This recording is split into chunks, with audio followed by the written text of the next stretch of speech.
Dear friends, when I see you, I remember my own youthfulness. And I regret that I am not so young. I am over 40 now. Wallah. Believe or not, it's up to you.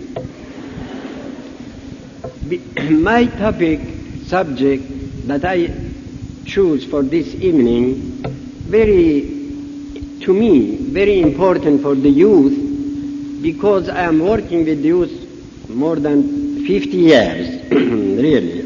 Although I am over 40, I said over 40. How much over is up to you. But 50 years I did work with the youth, of course with the Baha'i youth all the time. Because it was my field, because I loved teenagers and children, of course, and then the youth. And Persian Baha'i youth, they are witness that I always working with them. I had classes with them. I learned many things from them, really. I learned many things from them. From their behavior, from their thoughts, from their many things I learned. Now, before going to my topic, my subject for this evening I chosen by myself, very psychological and very scientific, and this is free will that we have from the Baha'i point of view. But before going to that, I will tell you a short story about my coming to Canada in 1953. It was my first visit to the West. I came from the United States, from America, after dedication of the temple, straight up to Canada. Canada was unknown for me in those days. They took me, I would not mention the city, one town, I should say, to the 19-day feast. It was so spiritual meeting that I never thought that in the West I can see this kind of spirituality. Because I came directly from Iran and a short stay in the United States, and I was not familiar with the Western Baha'is in those days. And when I saw this meeting so spiritual, that I said to myself, I recalled the Guardian's words that he said, the Western Baha'is, even spiritually, they are equal to Eastern Baha'is, not only in material way. Well, anyhow, they had beautiful 19-day feast. Not many Baha'is in that meeting, because it was a small town. After official program was finished,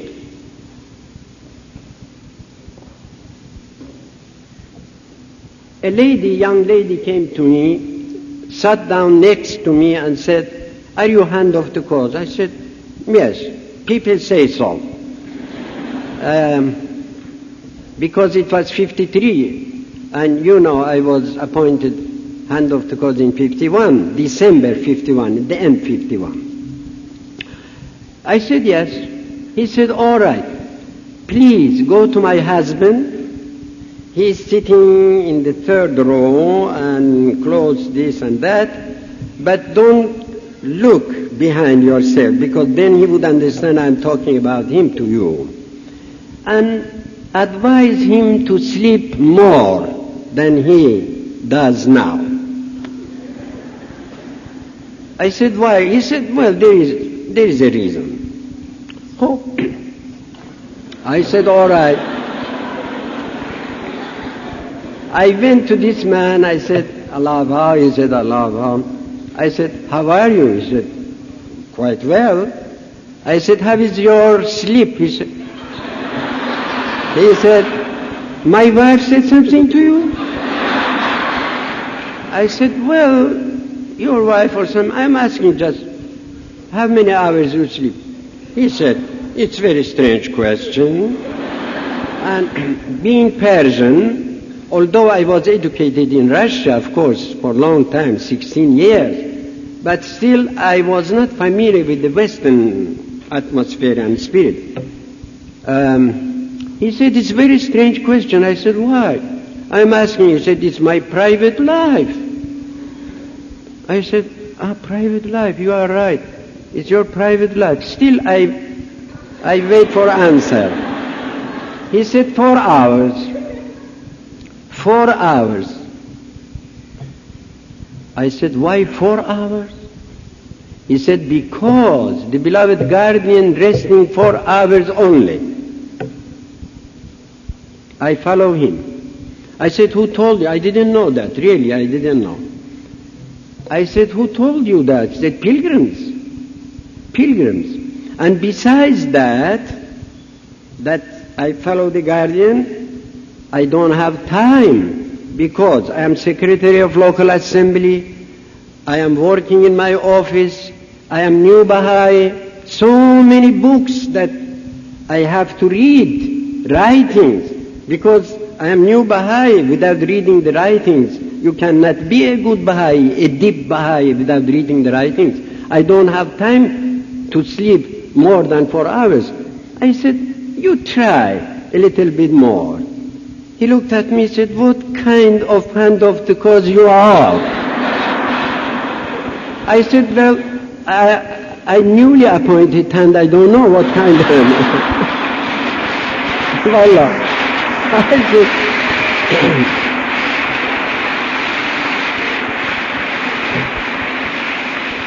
then I said, my dear friend, don't be upset because some people are wise, some are otherwise. Maybe I am in second category. Don't be upset. He said, do you want me to bring text from Baha'u'llah that he says, you must not sleep? I said, oh, we have this kind of text that we must not sleep. Please bring that. He brought me Baha'i prayers, opened that, he said, look what Baha'u'llah says. How could I go to bed when the eyes of your lovers are waking? You know that, the prayer before going to bed. Well, I said, you are right. You do whatever you want. I came to the lady. He said, what he said? I said, my dear lady, I was your guest. Why you did that to me? Why you did that to me? Leave your husband free. Let him do whatever he wishes. He is right. She said, you are hand of the call.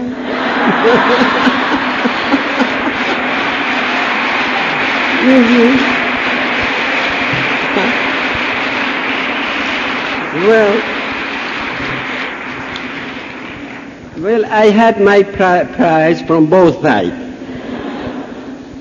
He said, what kind of hand of call? And he said, hand of call. But he said better, because he said, what kind of hand? I said, I don't know. But she said, hand of the call. Well, anyhow,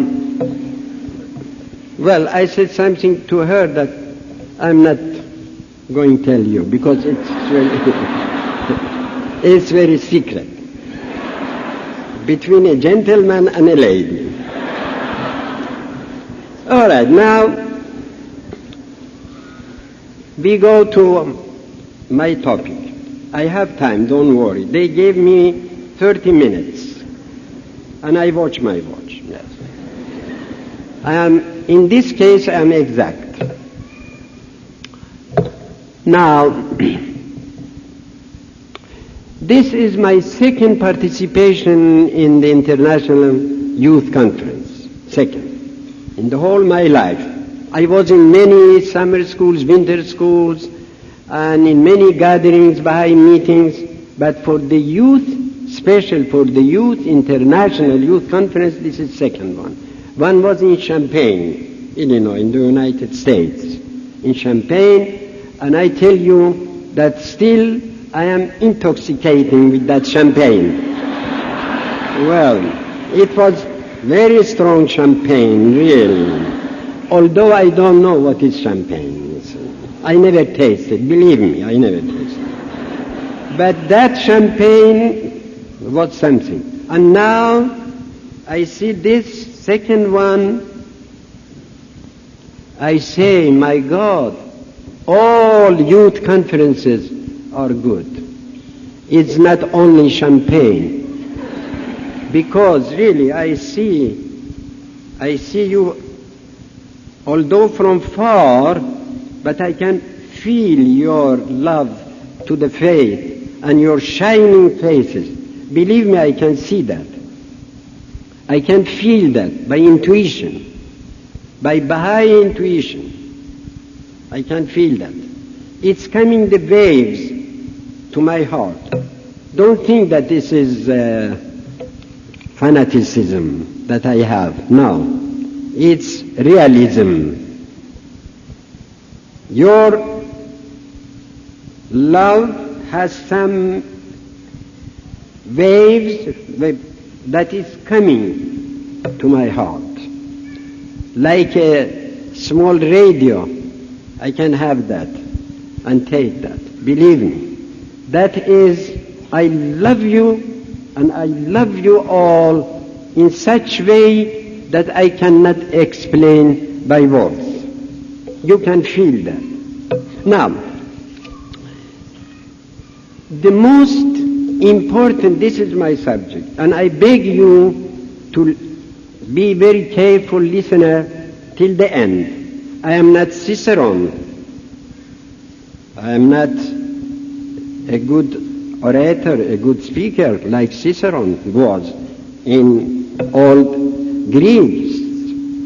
But I did my best. I tried to explain my subject to you, and this is to me the most important subject for the Baha'i youth.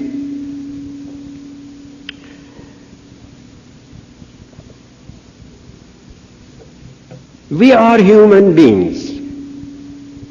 We are not belonging to vegetable world or to animal world. We are human beings. Why? Why we are human? Because God gave us the most precious gift, that is free will. Free will. It means the human being can do according to his will whatever he wanted to. This is God's gift to us as human. That is, we are human. We are not belonging to animal world.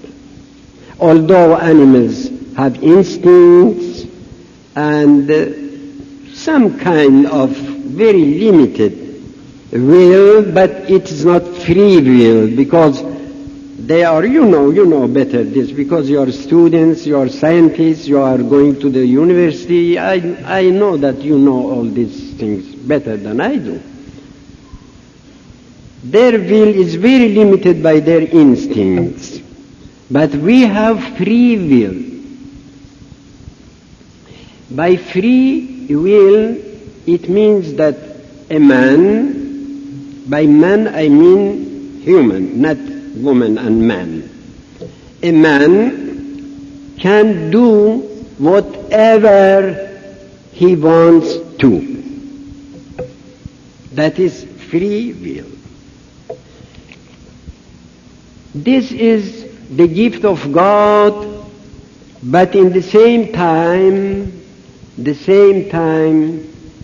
free will is the source of all problems in humankind.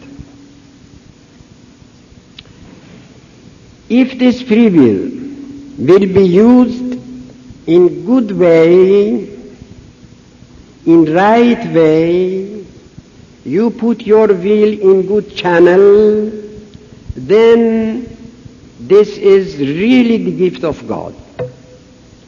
Like so many people, they did that. So many people, they put their will in invention, in science, in all good for humanity. But, as we say in Persian, Khuda nakonad, God forbid.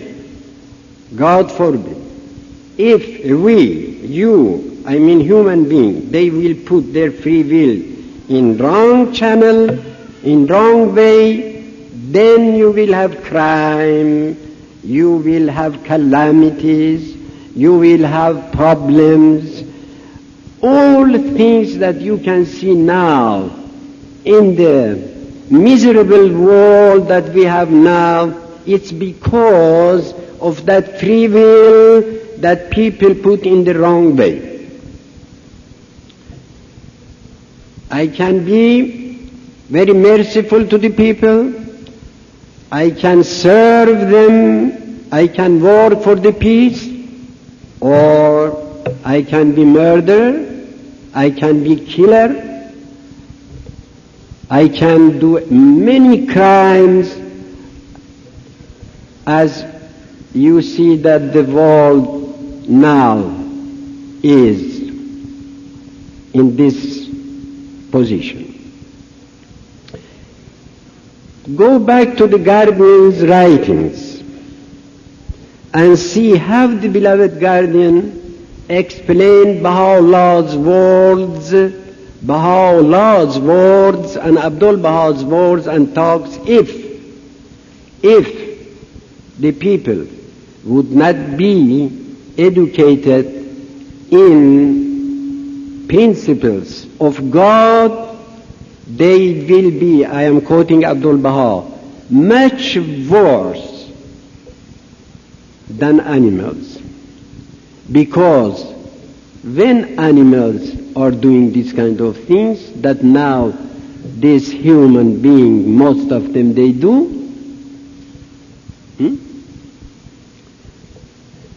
nothing.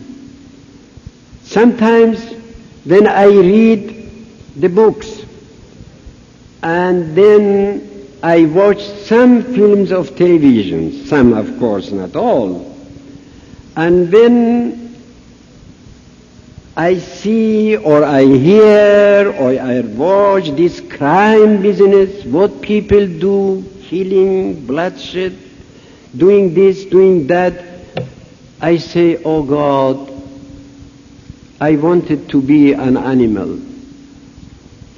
I wanted to be a cat, a dog, whatever you wish, because they never do these kind of things.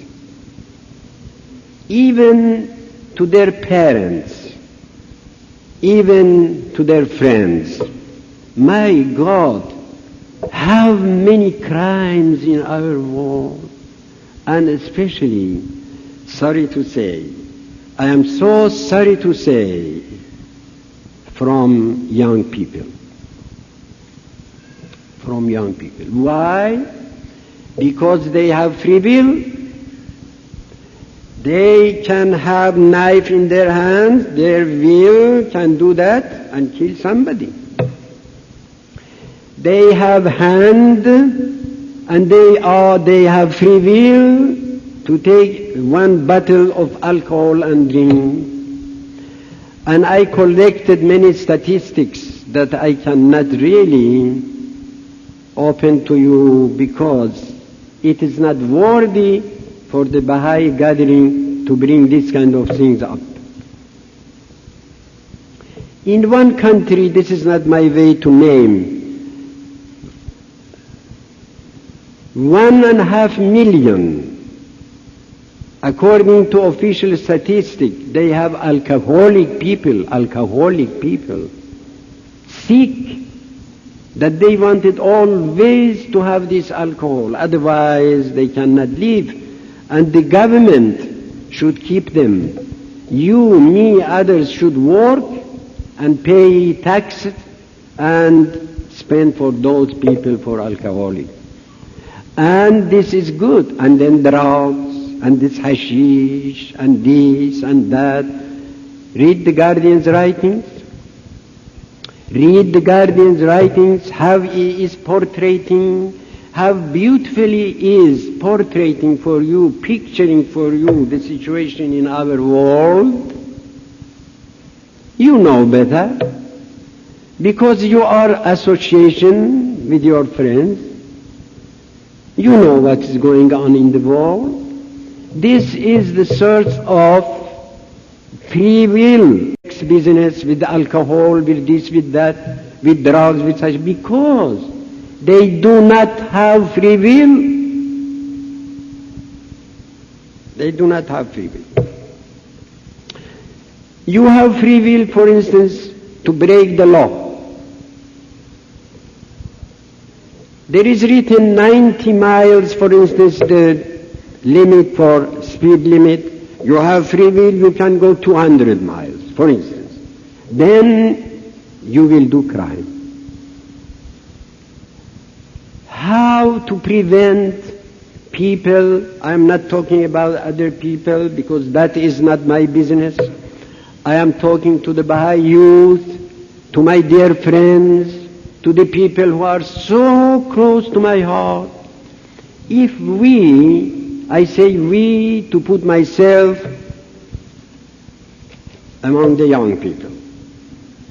We, you, if we correlate, I am quoting Baha'u'llah and Abdul Baha and the beloved guardian. I never say one word if there is not text. Because I know that Abdul Baha said, whoever is coming to you, whoever, and telling you something, you ask proof from the text.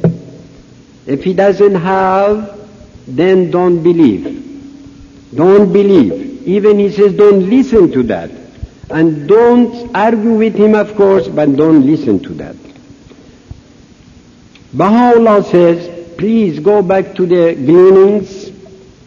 Even I know the number 160, the number 160, paragraph 160. The gleanings from the writings of Baha'u'llah. Who did that for us? The beloved guardian. He did that to us to read that, not to decorate our library for that book or other books. He translated this book, Gleanings from the writings of Baha'u'llah.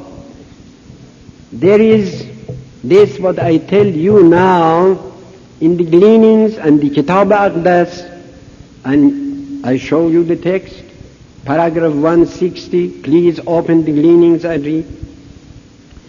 If we, Baha'is, you especially, I say you because the young people, they have more strong will. And it's good. It's a gift of God, given to you. Strong will. God bless you. Have that strong will. Strong will to pioneer. Strong will to go to far places. Strong will to go to isolated places. Strong will to have these sufferings, these persecutions. Strong will to go to martyrdom.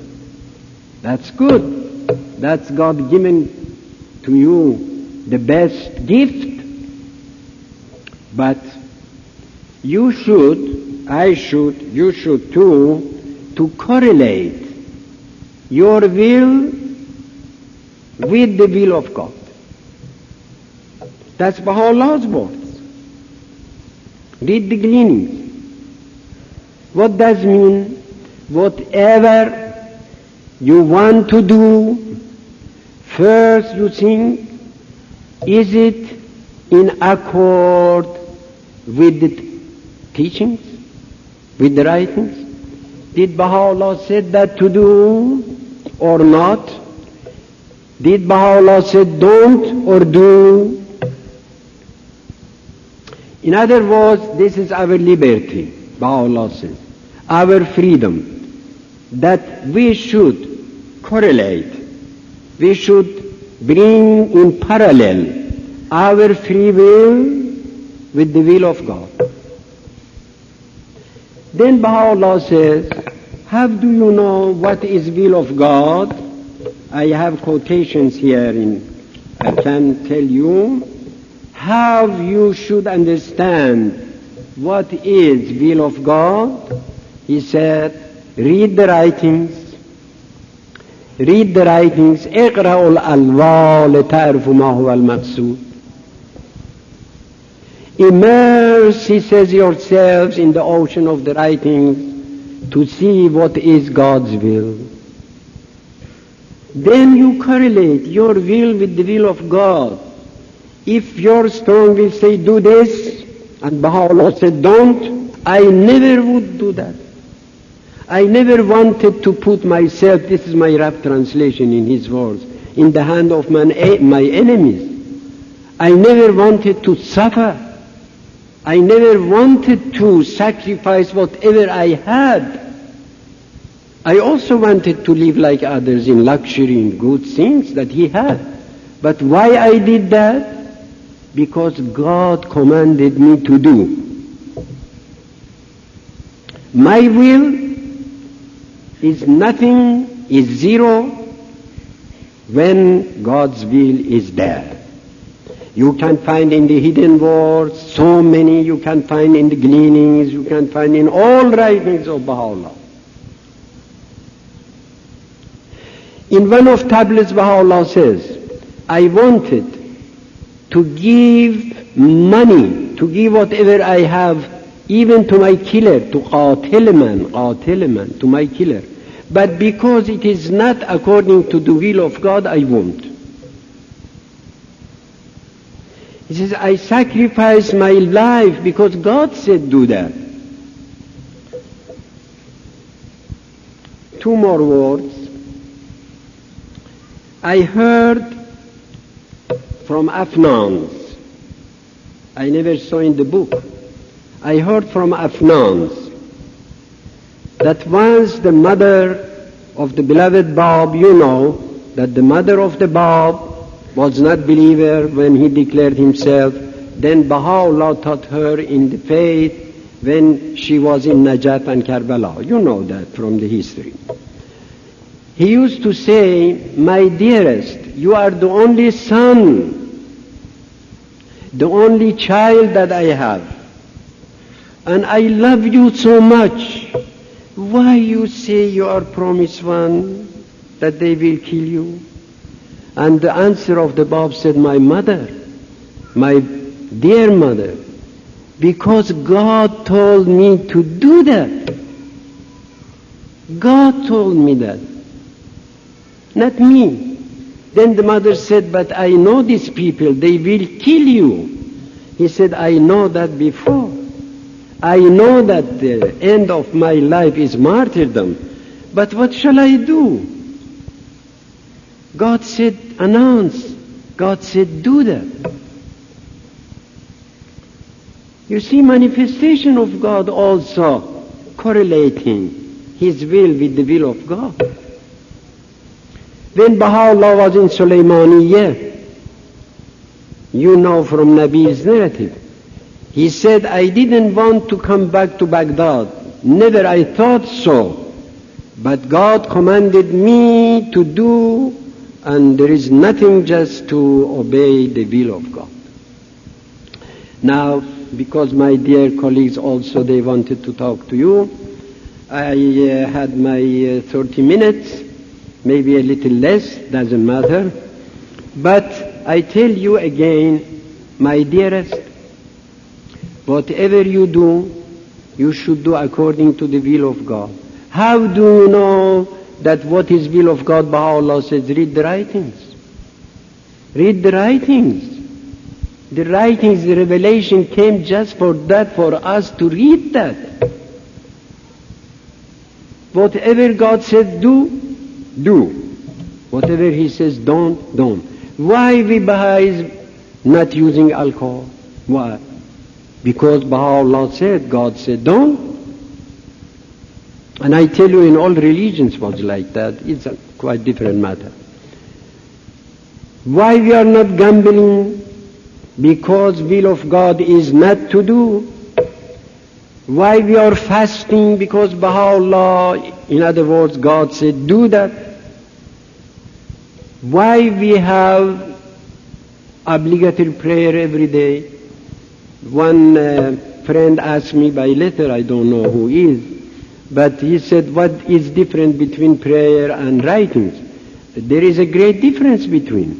When you pray, all right, this is by prayers, anytime you wish to pray. But writings, to read writings, it means to read Baha'u'llah's tablets, Ishraqat, Tajalliyat, I don't know how in Russian, in English, Tarazat, Tajalliyat, Kitab, and so many writings were revealed by Baha'u'llah. We should read those and understand. Baha'u'llah said, read the writings to know what God wanted you to do.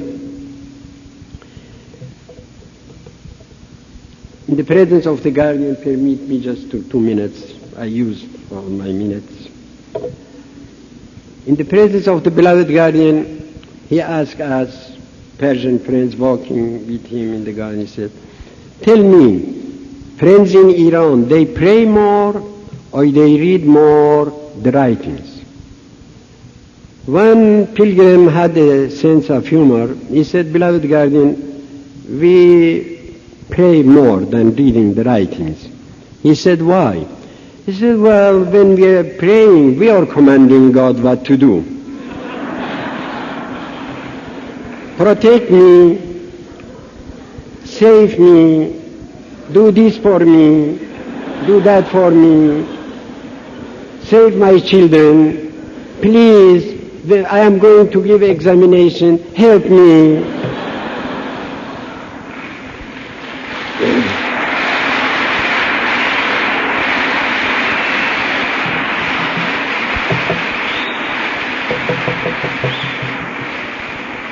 But when we are reading the writings, he said, that pilgrim, God commanding us what to do. Do this, don't do that. It's easier to pray.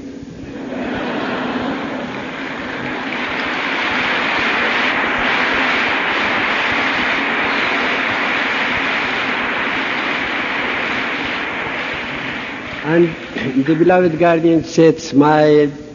Whoever saw the guardian knows what I am telling about, because really, it was heaven. He said, when you're going back, on my behalf, tell Persian friends, do both. Then he said, balance these two. Pray and read the writings. Allah.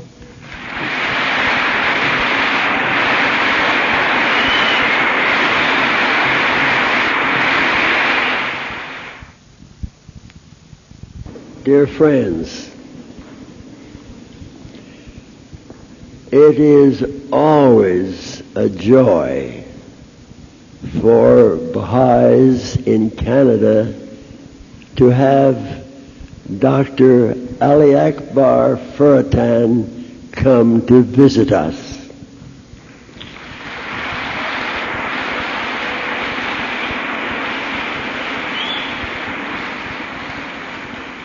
I think if we had kept a record, a tape recording of all the talks he has given in Canada in, I would guess, 40 or 50 years, I think they would consist in audience participation, in raucous laughter, some weeping and gnashing of teeth as he tells of the troubles and problems he's been faced with his Canadian audiences. But I would like to tell you another story about Dr. Furatan that you won't often hear. In fact, I've never heard anybody tell it excepting myself. And I can always count on having a lot of fun in my meetings when Dr. Furatan is here. But this is quite a different kind of a situation. You know, we used to have a winter school at Berlac in Quebec, not far from Montreal. And it was a marvelous school.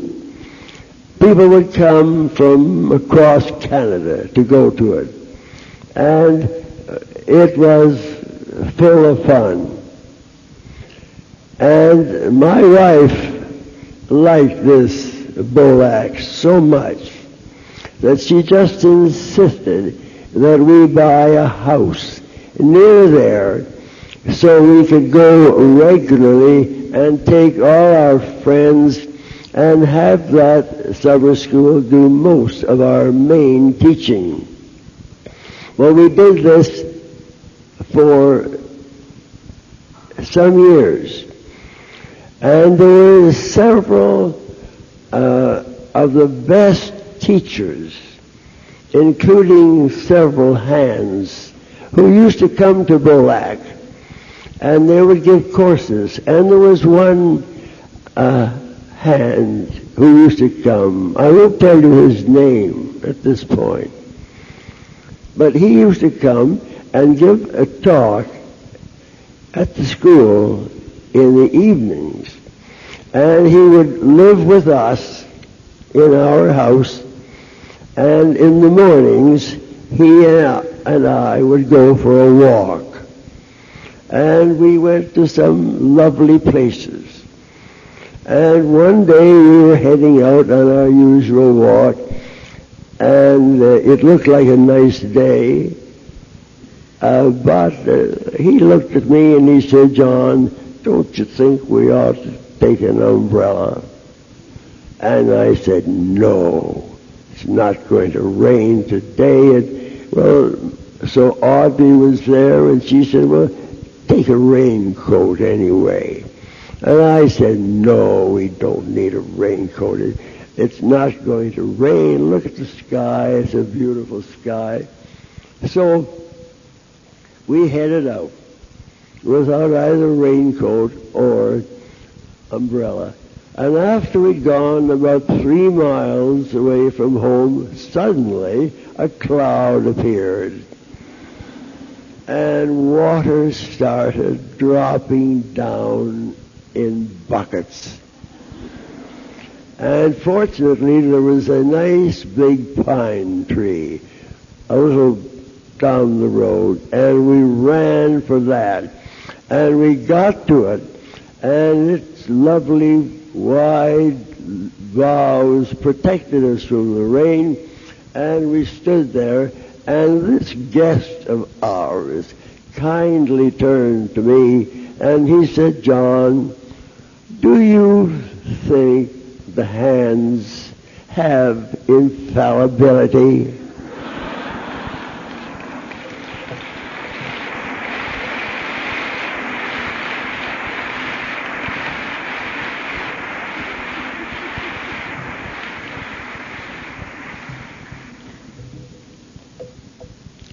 So he has never ceased to rub this in to me.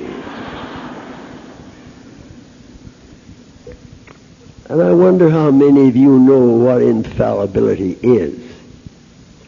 If I get to the end of my talk, I will take a look at my watch, 2 or 3 looks at it. And if there's still time left, I might tell you something about infallibility. At this time, I want to tell you about some other things. You know, I would love to have time to talk about our beloved Shoghi Effendi.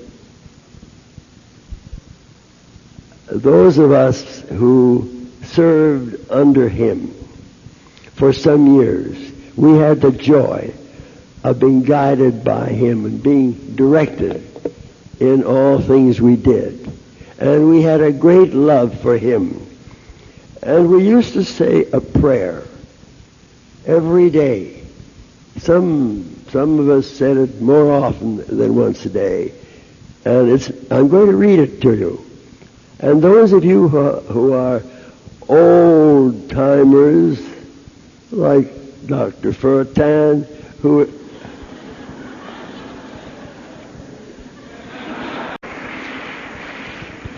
he assured us he was, I'm not sure if he said he wasn't over 40 or under 40. But at any rate, he's quite old.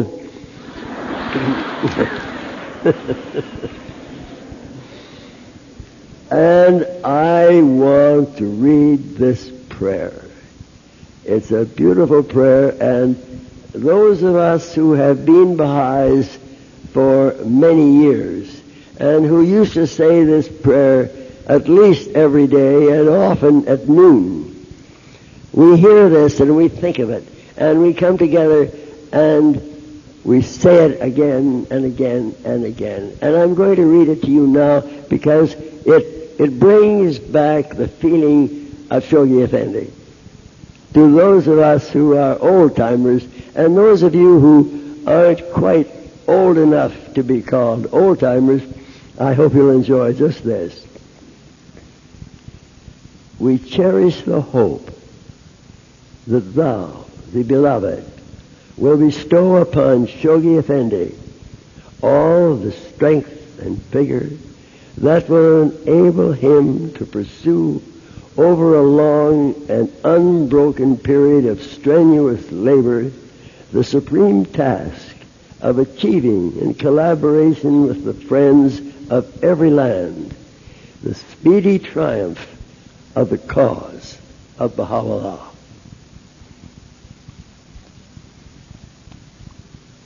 Friends, that prayer has power, and it does your heart good. And when you could see how Shoghi Effendi was guiding the affairs and directing us, he used to give us plans. I remember when Audrey and I first became Baha'is, we just got under the wire when Shoghi Effendi gave us the first 7-year plan. And at that time, as Lloyd Gardner told us this morning, there were only 2 local assemblies in Canada, Montreal and Vancouver. There weren't even any Baha'is in most of the other provinces. And then Shoghi Effendi came along with the 7-year plan. And he told us what to do and how to do it. And it seemed impossible for us. We had to have an assembly in every province in Canada. And that was a very big undertaking. And so we started out. And we prayed and we taught and we traveled all up and down across the country. And finally we did get that plan completed. And there are many incidents as to how he guided us and how he would write us and wire us and encourage us and beat us on our way. And I wanted to tell you about Greenland. In this first 7-year plan, we had to have an assembly in every province in Canada. Now you know, I'm sure you all know, even those of you who haven't been in the faith very long, that it takes a long time to bring in an assembly in a brand new place, miles away from nowhere.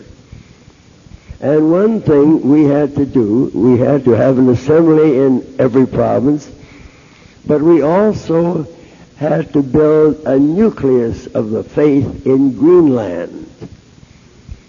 When we looked into that, this was a little later. This was in the year 1948, at the beginning of the 7-year plan. And we learned that there was no way of getting into Greenland, and if you were in Greenland, there was no way of getting out. The walls were high.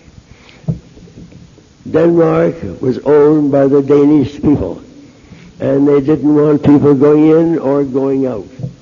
And there was nothing we could do. So this went by for a year or two, and one time we had a cable from the Guardian congratulating us on the fine work we had done in completing goals right across Canada. But he said, you seem to have done nothing whatever in Greenland. And so we on the National Assembly thought about Greenland. What could we do? There was no way we could get in. There was no way anybody in there could get out. And so we would pray a prayer or two and sit there and cross our fingers and go on to the next subject. And then a little while later we get another message from Shoghi Effendi suggesting we do something about that. So we decided we'd better do it right away. And it happened that a year before that, he had given the American Baha'is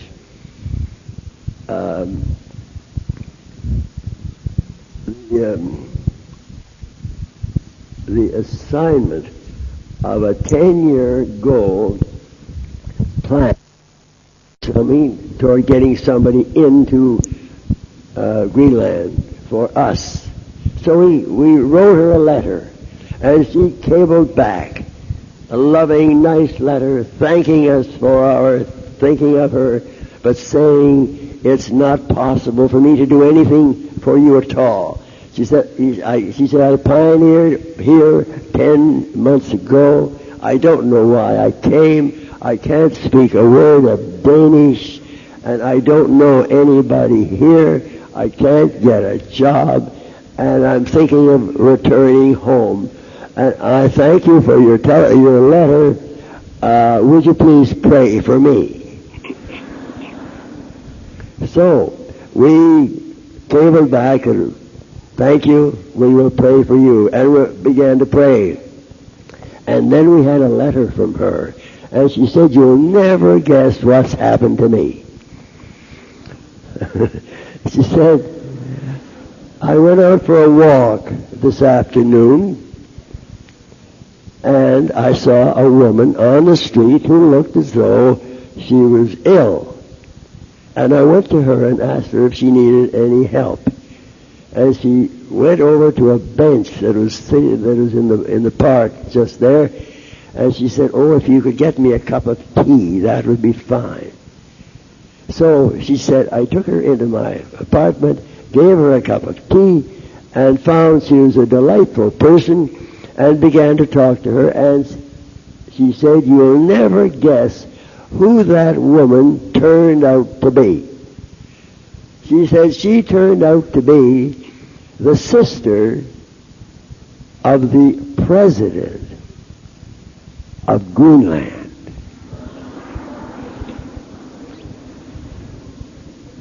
And we thought, well, we know that God does assist all those who arise to serve Him. And this looks as though the Guardian has directed some assistance to go to Greenland. And this woman's name was Elsa Fimbo Janssen. And so we were told all about this, and it happened that I was going to Europe the next year, and I wrote to this pioneer friend of ours and to Elsa and asked her to make an appointment with me with the Danish government and the Danish section of that government. And I got over there, and she took me, and we met them and had a delightful chat with them, and they told us they were terribly sorry. They would love to cooperate with us and help us to get a Dane into the country, but it was not possible. And so we went, there was a meeting, a Baha'i meeting of the Baha'i pioneers from several countries all around there. And in the process of that evening, I told those Baha'is of how we happened to connect with Elsa Fimbo Janssen, the Dane who was the sister of the president of Greenland. And they assured us there was nothing that could be done. They told me that they would so like to help us and so on, but it was impossible. It couldn't be done. So we went to this meeting of all the pioneer Baha'is, and I told the story of how we connected with Elstefimbo Johnson. And there was one chap by the name of Pali Bischoff in the audience, and he stood up when I'd finished my talk, and he said, well, I will go to Greenland. And we said, well, how can you go? Oh, he said, I'm a Dane, and I have influence, and just leave it to me, and I will get into Greenland, and I'll probably be in there within a month. Well, he got in there, and he became a wonderful Baha'i, a wonderful pioneer, and he kept in close touch with us, and we now have an assembly there in Greenland, and we have a board member in there, and it has just gone along swimmingly. And we look to Shoghi Effendi, who stepped in all these cases and helped us. So long as we put forth some effort, he was behind us with his prayers. And so, friends, that is the story of Greenland. And that was the story of a community who felt that they couldn't possibly do anything in that goal and had given up trying. But it was completed, and it's one of our prime goals that is well and truly established. And we're very happy about that now. I should tell you a story that has been made up by someone I know very well. The question of the age of the hands is one thing that as years go by, and we now have only 10 hands left, and we wonder who is going to be the last one.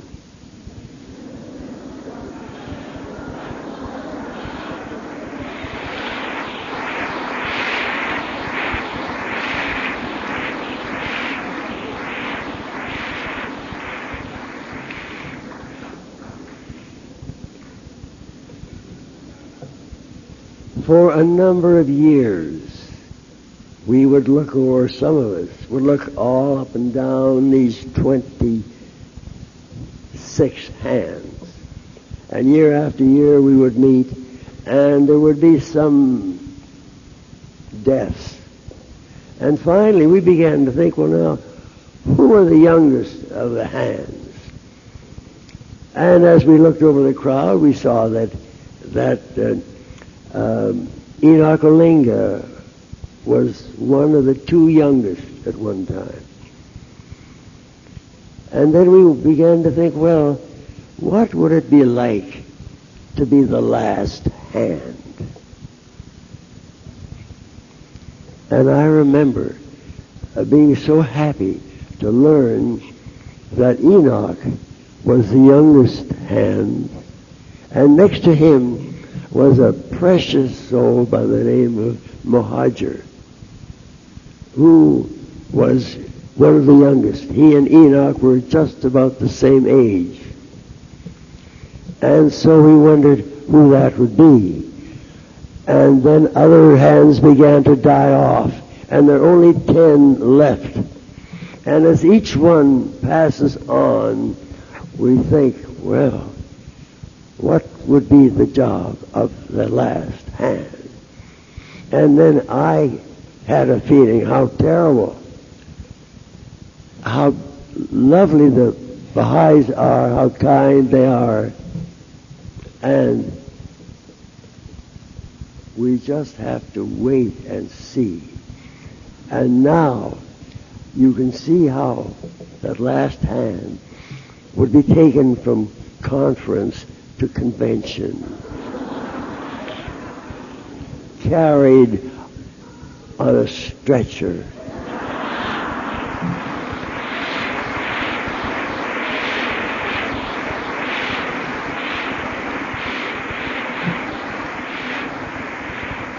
with a wheelchair. And he'd be taken and put on the platform. And everybody would stand. And then this poor hand would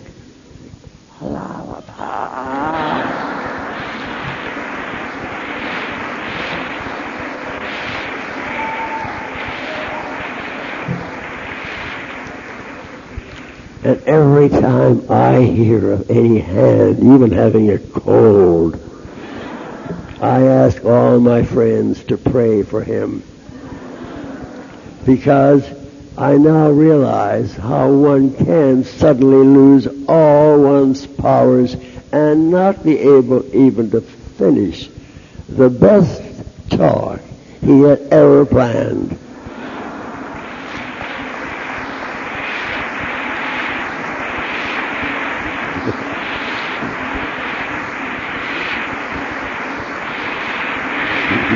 Allow power.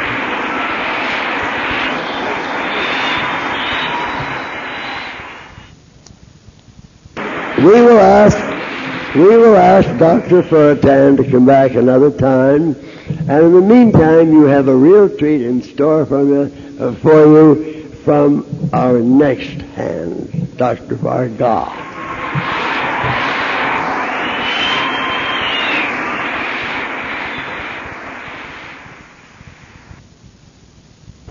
Mes chers gens amis, very dear friends, je suis tellement impressionné par cette atmosphère de l'amour et l'unité que vous avez créée ici, que je ne peux pas trouver des mots pour m'exprimer.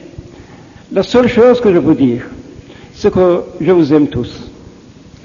Et de cette conférence, je porte un souvenir que je garde durant ma vie dans mon mémoire. I am so impressed by the wonderful spirit of love and fellowship here that I simply must say that I love all of you. Vous savez bien qu'au cours de ces 2 dernières années, le Canada, pays sanctifié par le passage de notre maître bien-aimé Abdu'l-Baha, fut pour la 2e fois le siège d'une conférence internationale Baha'i, mais cette fois destinée aux jeunes. This, during the last 2 years, Canada, which was blessed by the visit of the Master Abdu'l-Baha, was also blessed by the holding of 2 international conferences. This time, however, it is a youth conference.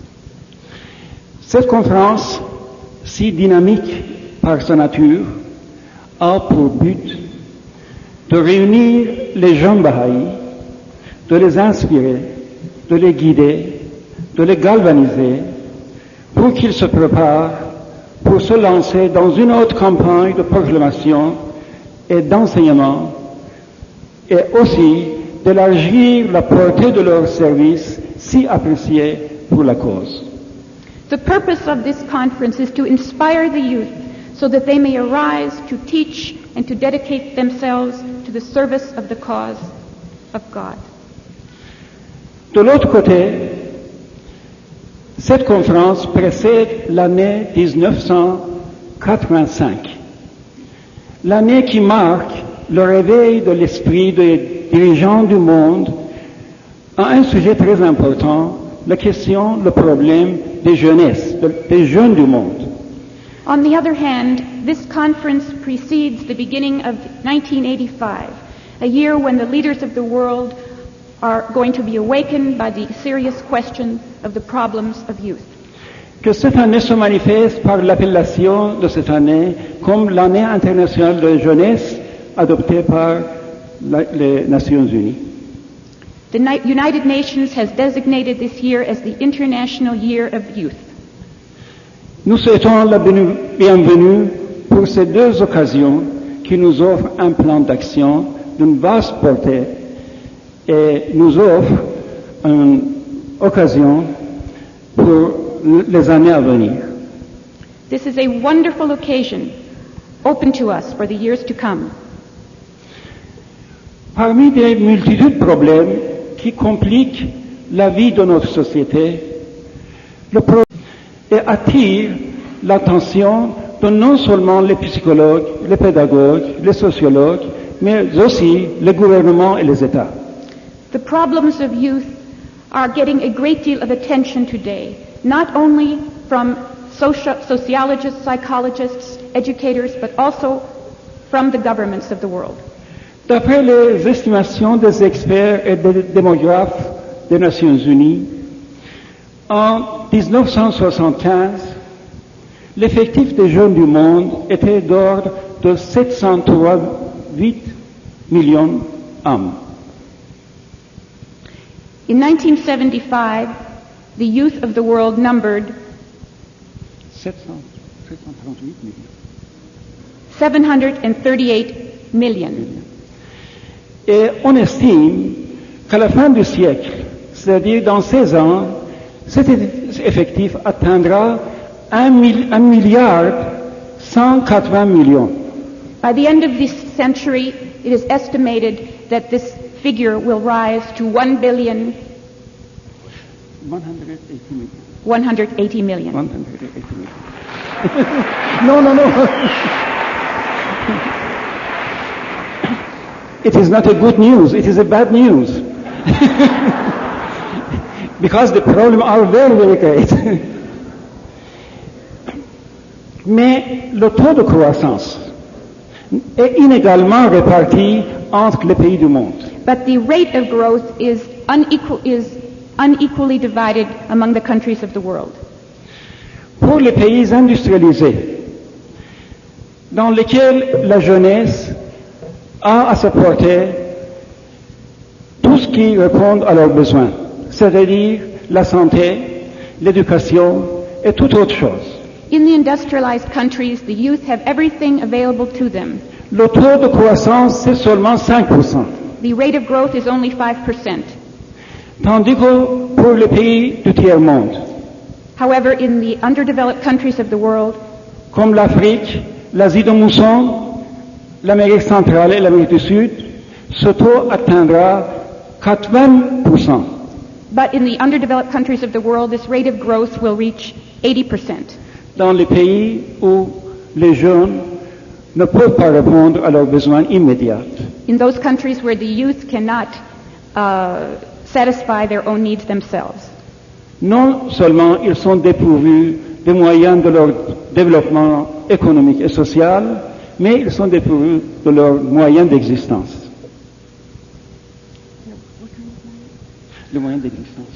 Not only do they not have available to them what they need, but they are not able to even supply their means of existence. Et ça exerce une influence dramatique sur la situation du monde. And this affects dramatically the situation of the world. La jeunesse actuelle, c'est une couche sociale agitée, révoltée, angoissée, qui fait face à de multitudes de problèmes, et dans beaucoup de pays, ils sont engagés dans des actes criminels comme le drogue, comme contrebande et le vol.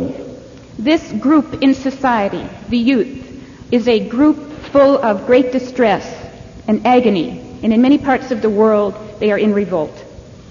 C'est pourquoi l'année internationale de jeunesse peut être considérée comme un véhicule pour les jeunes Baha'i, pour la jeunesse Baha'i. This is why the International Year of the Youth can be so important for the young Baha'is. Pour démontrer leur participation active dans une campagne qui a pour but le développement, la participation et la paix. Because they can show their great desire to contribute to development and peace. Tout récemment, la Maison de justice, étant consciente de la situation actuelle de l'Europe, a écrit une lettre à toutes les assemblées nationales. Recently, the Universal House of Justice, conscious of the difficulties in Europe, has written a letter to all the national assemblies of the world.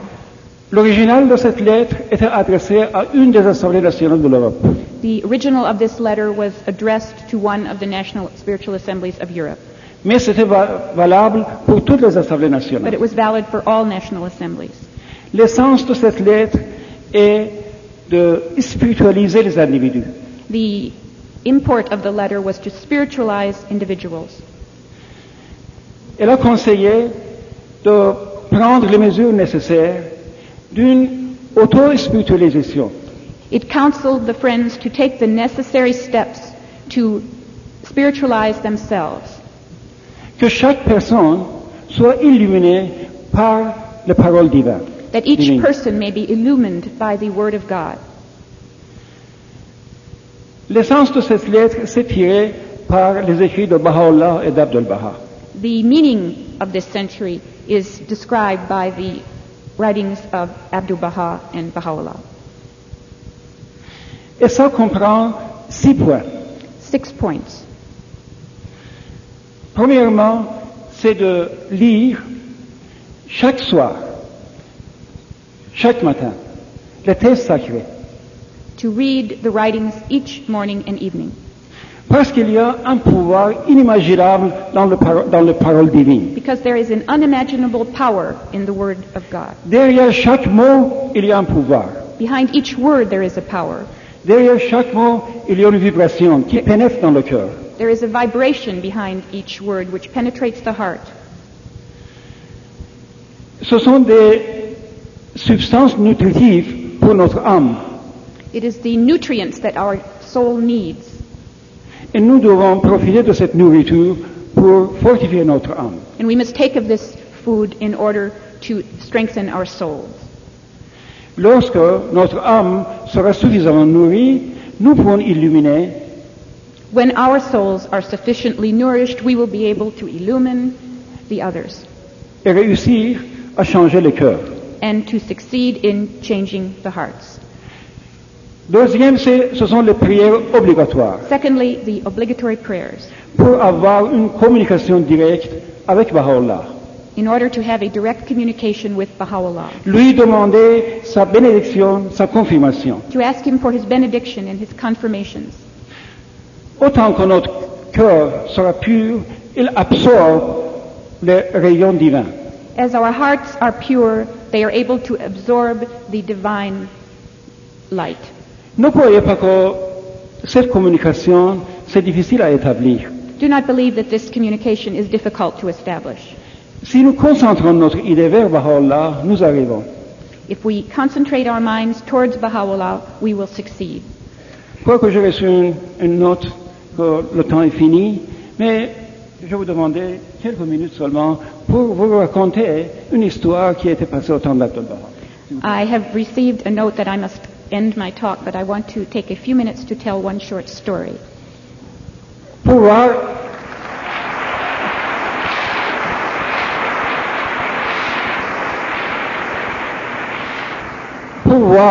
que la communication entre les âmes, c'est possible. To show you that communication between souls is possible.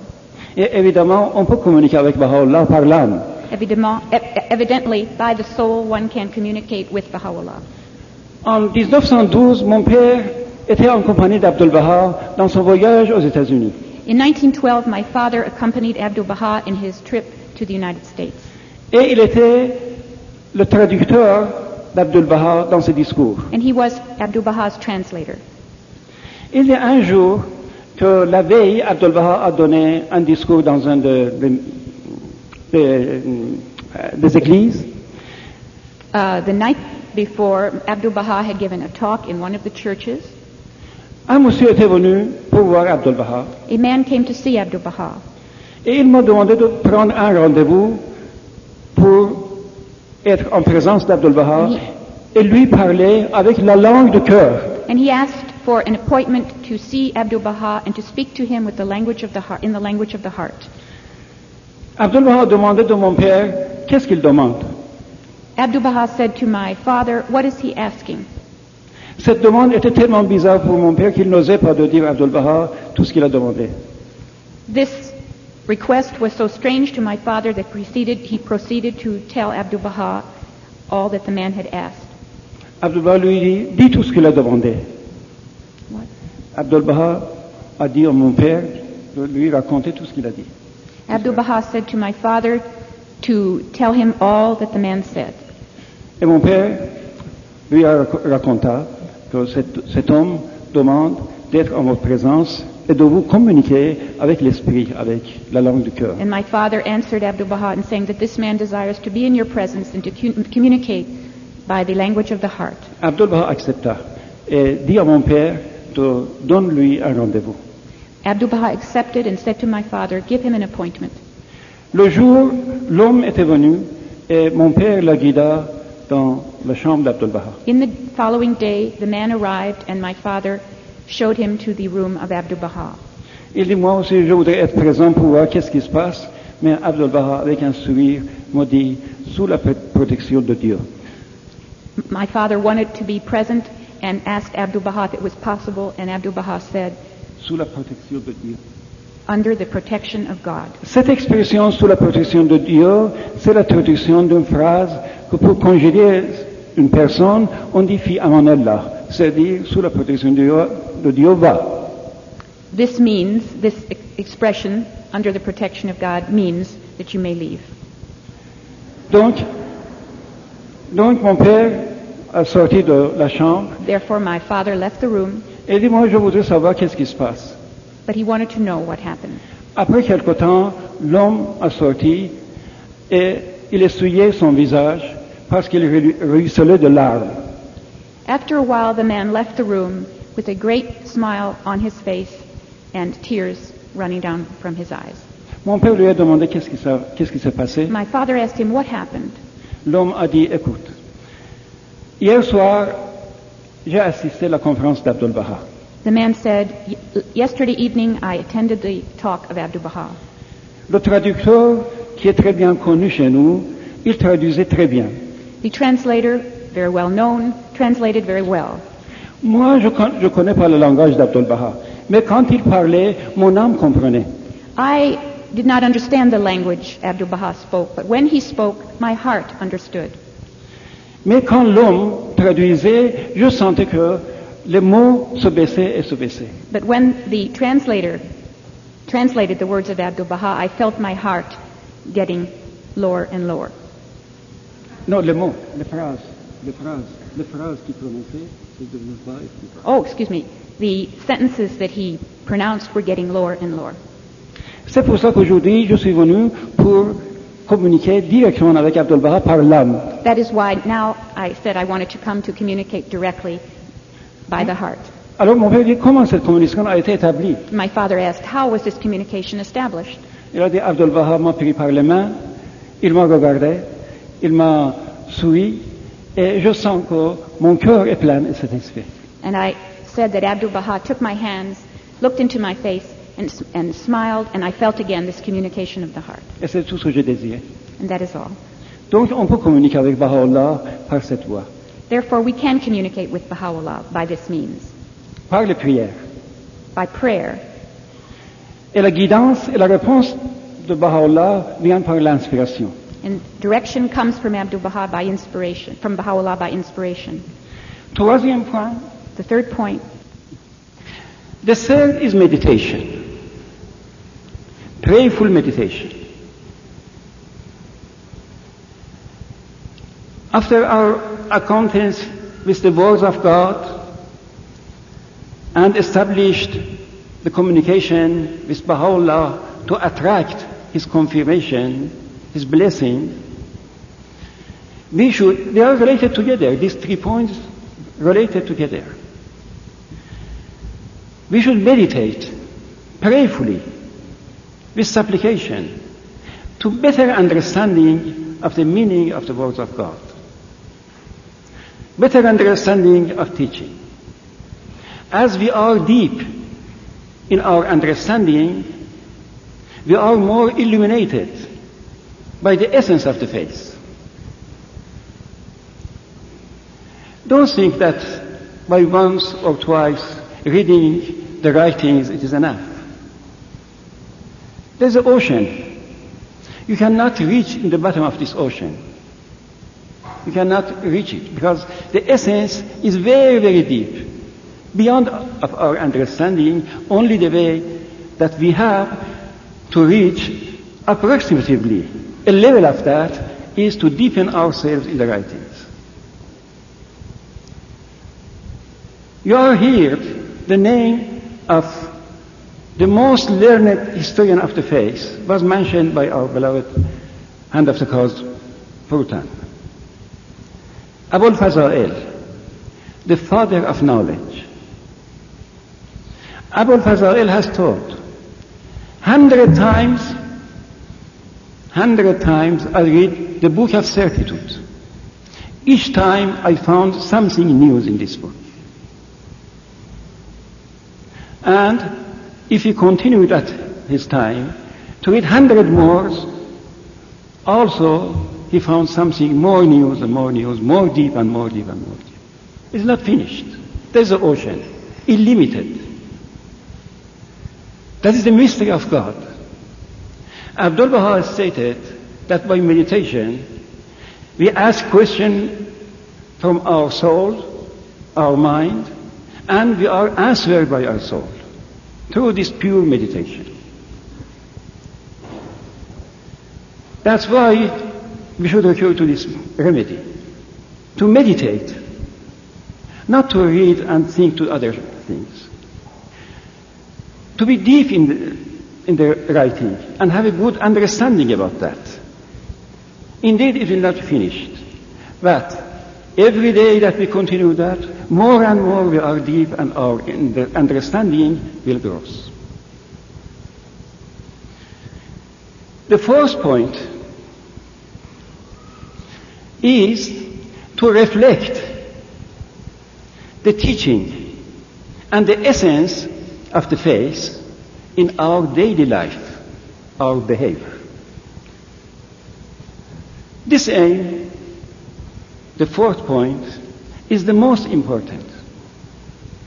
If we read, if we establish this communication with Baha'u'llah, we meditate, and the result is not reflected in our behavior, and our behaviors have not changed, it is useful.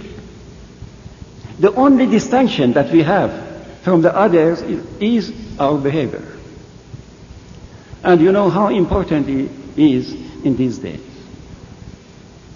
You know, 250 people, 2,500 people are gathering here. Your behavior attracts the others, and they extol your behavior. They are not like the others. There are some special people gathering here. That's the teaching. You taught by your behavior.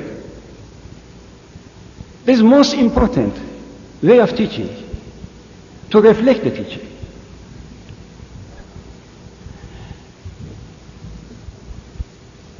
As you read more and more, your behavior, your conduct will be changed and will attract everybody to you. And they know that you are Baha'i. I don't know how you have the experience in that field, but in Iran, that they use for a long time, they are educated in Baha'i atmosphere, in Baha'i environment. Their conduct, their behavior is quite different with the others. When they come to a gathering, everybody knows that they are Baha'i, they are some special. I have an experience myself in this field. Once at Tehran University, in my course, at the beginning of the year, a scholar year, I went to my class. 60 people, 60 youths were in the first class. Between these, I found a shining face, a smiling face, this affection, this love, quite different with the others. I thought myself, he should be Baha'i. When I asked the name of the students, his name was a Baha'i name. Maybe you are surprised what is Baha'i name, because you used to have the common name with the others, as John, David, Joseph, like that. But in Arabia and Persia, that the people are familiar with the writings, they took the name of the people from the writings. And every name, each name, has a meaning. The Baha'i name has a Baha'i meaning. spiritual meaning. His name was that. When my class was finished, I went in my office and I called him. I asked him, "Are you Baha'i?" He smiled and said, "Yes." I was not surprised because from the first time I recognized him. When an ordinary people, a farmer, for the first time, come to a village, by his manner of speaking, by his comportment, by his attributes, soon he is recognized as a Baha'i. By his affection, helpfulness, the people knows that he is something else. And this qualification is due to the teaching, to the reflection of the teaching in our life. That is the power of the Word of God, could penetrate in the hearts and transform the hearts of the people. As we are familiar with the Word of God, it has this power to change our familiarity with the writings, to believe, and change the belief to certitude. And the highest level of certitude, because certitude has some degrees. The highest level is when you are a part of it, when you are a part of the faith. There is the highest level of certitude. And that is due to the study of the writings and reflect the writings in your acts. Put it in the acts. That is the aim of the Baha'i faith, to put the writing, the teaching of Baha'u'llah in the writings, in action, to act it. And after that, the fifth point is to teach the faith. They are related together. Teaching the faith comes after that. Indeed, between you, there is many people that have many good experience in teaching. Teaching the faith is not so difficult job, because it is not our job. To bring the heart of the people towards God is not our job. It is the mercy of God. God could change the heart. We are only the tools and instruments in the hands of God. We sow the seeds. We irrigate the seeds. But the record is not to us. It is due to the will of God. That's why the way of the belief of the people is different. That is the words of Muhammad, that the way towards God is in the number of the people. If we have 4 billion people in our planet, there is 4 billion ways towards God. In my trip to the Baha'i community, sometimes I had the opportunity to ask the people how you become Baha'i. I couldn't find 2 people that knows the faith, enrolled in the faith in the same way. For one person, 1 word is sufficient. 1 word. For one person to study some books is sufficient. A piece of music for some people, Baha'i song is sufficient for people.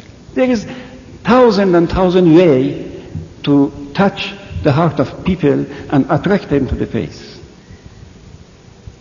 Once in an island I heard, somebody told me this story, that we have a Baha'i in our community, and he knows the faith by a special way. When he was a child, in their village or in their city, it was an old lady. Each Sunday, she came to the square with some candies and asked the children to come to her and pronounce the word Baha'u'llah only. And this child went only for the candy, not for to pronounce exactly the name of Baha'u'llah. Each Sunday he went to take the candy. And after some times, the lady went, and the child left the city and went to another city. After some time, he saw an announcement about the Baha'i faith. He remembered that in his childhood he knew this name.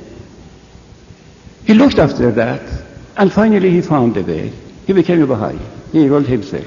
Through a simple way to pronounce in the childhood, to pronounce the name of Baha'u'llah. It was a seed sown in his heart. He has not neglected. And after that, the record came later after that. I heard in France a lady who became Baha'i. She said, one day I was in a supermarket, and it was very crowded. I was within the crowd. An old lady approached me and said, there is some confidential thing that I want to say. Take this book. It was a Baha'i book. The Christ has come, but don't tell to anybody. That is very, very confidential. And she disappeared. She disappeared. The lady took the book, studied the book, and looked after the address of the Baha'is and found it.